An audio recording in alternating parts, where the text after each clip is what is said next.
यह एक निहायती नीच और घटिया इंसान की आईडी है।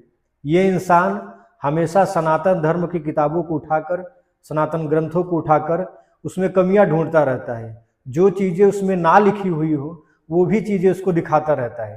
पहले आप इसके वीडियो को देखो, फिर पूरी सच्चाई क्या है वो मैं बताता हूँ आपको।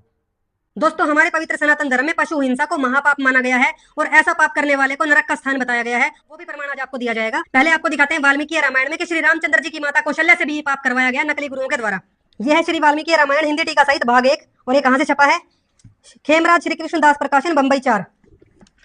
इसमें आप देखिए बालकांड सर्ग नंबर 14। जब राजा दशरथ जी की 60,000 वर्ष की आयु हो गई थी तो उनको चिंता हुई कि उनका कोई पुत्र नहीं है, तो उसके लिए उन्होंने पुत्रेष्टि यज्ञ करवाया। तो उस यज्ञ में कितने पाप किए गए ये देखिए। महाराज दशरथ जी के यज्ञ में कुशल ब्राह्मणों ने वेदी बनाई। यज्ञ स्थल में शास्त्रानुसार देवताओं के लिए अनेक प्रकार के सर्व विहंग तुरंग स्थापित किए और जलचर प्रभृति जंतु जहां तक इकट्ठे किए गए थे। यज्ञ कराने वालों ने उन्हें बलि देने के अर्थ यथा स्थान में शास्त्रानुसार बांधा। बलि देने के लिए पशु बांधे, जलचर बांधे।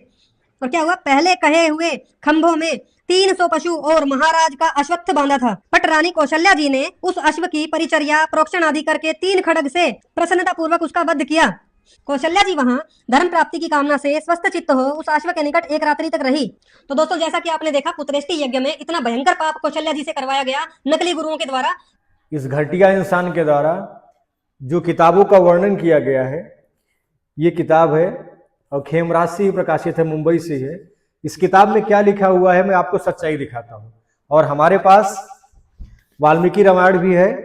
मैं दोनों रामायण से सच्चाई क्या है वो मैं आपको दिखाता हूँ। हाँ, यहाँ पर श्लोक देखिए आप। कौशल्या तम हयम तत्र परिचर्य समन्ततः। ये यहाँ पे जो चर्चा कर रहा है, रानी कौशल्या ने वहां प्रोक्षण आदि के द्वारा सब ओर से उस अश्व का संस्कार करके बड़ी प्रसन्नता के साथ 3 तलवारों से उसका स्पर्श किया। कहीं पर भी काटने का जिक्र नहीं है, स्पर्श किया।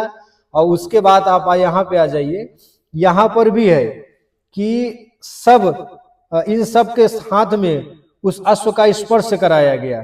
तो कहीं पर भी यहाँ काटने का उल्लेख नहीं है, केवल और केवल स्पर्श करने का उल्लेख है। तो देखा आप लोगों ने ये इंसान किस तरह से भ्रामक जानकारियां लोगों के बीच फैला रहा है। तो इस प्रकार के भ्रामक जानकारियों से आप बचें और अपने धर्म ग्रंथों को जरूर पढ़ें।